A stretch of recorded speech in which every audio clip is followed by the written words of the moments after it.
Is this you? Today we talk about the top 5 mistakes beginner musicians make.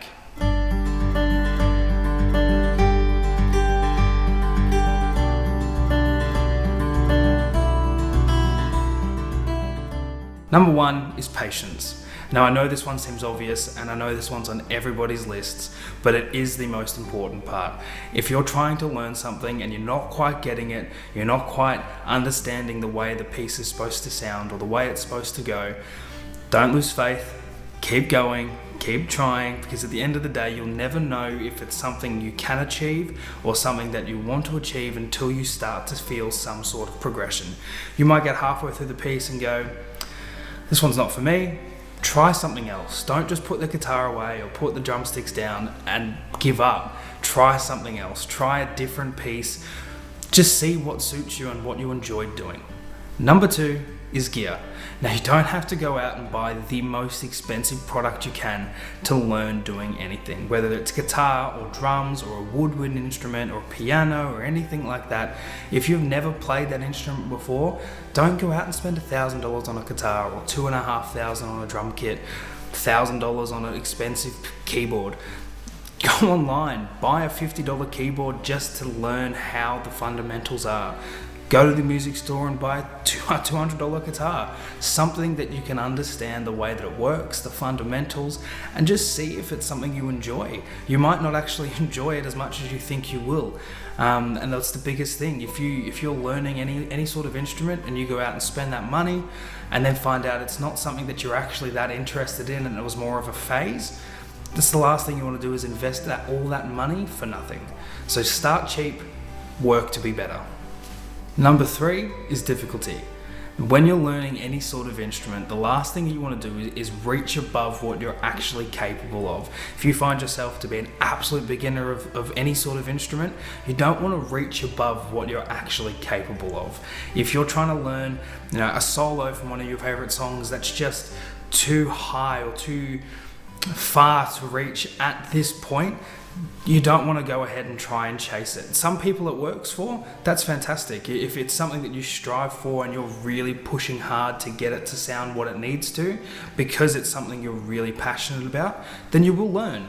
But if it's something that is just too unachievable at your current ability, try and stay away from them. Go something simpler, go something that's not going to strain you as much as something harder would do, because you don't want to lose that drive and that fire to learn what it is you're doing. Number 4 is interests. Now I know this one sounds super obvious again, but it's not something I learned straight away, and I wish I did, because it would have helped me progress a hell of a lot more.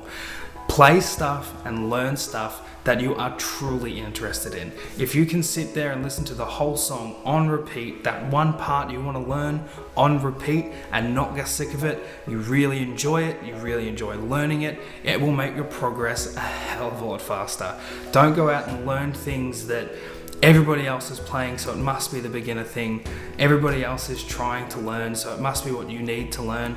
I completely disagree. And again, that's just my opinion. This isn't anything that you have to stick by. But in my opinion, if you're not personally invested or personally in love with whatever it is you're trying to learn, it'll make things a hell of a lot harder. Learning things that you can listen to and that you love and vibe with will be a hell of a lot easier for you to learn the piece.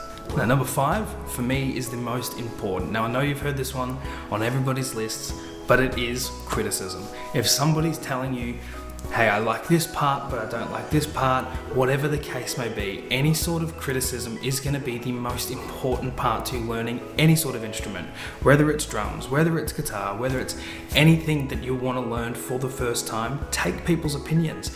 Don't brush them off like, oh, I thought it was good, doesn't matter what they say. If you genuinely think something sounds good, you've done a good job of whatever the piece may be, somebody disagrees with you, doesn't mean they're wrong, just means their opinions are slightly different to what yours are. I have it when I first started, and I wish it's something that I would constantly get more of. That's why I love making these videos on YouTube, making the covers, making this sort of stuff, is because I love to have people's opinions. If people tell me that it's fantastic, that's great, but if people tell me that it's horrible and they hate it, I much prefer that, because then I can at least improve, and I know I'm always improving. If I post the next video, the same person comments and says, I like this more, this is better than the last time. Anything like that, I love. I love that sort of stuff, because as I said, it helps me improve and it helps me get to where I want to be as a musician. But it all comes with practice, and it all comes with taking those things on board and taking information on board, talking to people, networking with people that are also learning or have been playing for a long time. Somebody that's been playing for 10 years has a lot of experience. They have a lot of advice, whether it's not the best advice or something you don't agree with. It's just another aspect of what we're all trying to achieve together. And that's the end of the list. Do you agree? Do you disagree? Leave me a comment down below. Let me know what you think. If you liked this video, push the thumbs up button, and don't forget to subscribe. We post videos every Wednesday and every Sunday. If you have any recommendations or anything you'd like to see us do on the channel, leave me a comment down below. I'm always reading the comments, and I would love to get your opinions and thoughts on what you think we should be doing or what you would like to see us do. Anything like that, let me know down below. Until then, I'll catch you in the next one.